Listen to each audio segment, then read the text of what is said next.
वादी संघटनेतर्फे सॅल्यूट.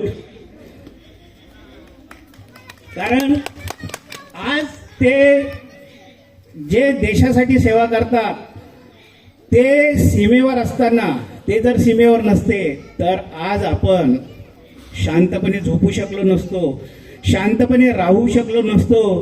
कुठल्या तरी देशाने आपल्यावर हल्ले केले असते, कुठल्या तरी देशाने आपल्याला अडचणीत आणलं असतं. आज ते आहेत.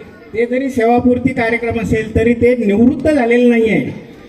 ते निवृत्त झाले. माणूस निवृत्त कधी होतो? ज्यावेळेस त्याचे पाय थकतात त्यावेळेस तो निवृत्त होतो. त्यांना अजून खूप काम करायचं आहे. त्यांना, ते अजूनही तरुण आहेत, ते काही अजून म्हातारे झालेले नाहीयेत. त्यांना अजून देशासाठी खूप काम करायचं आहे.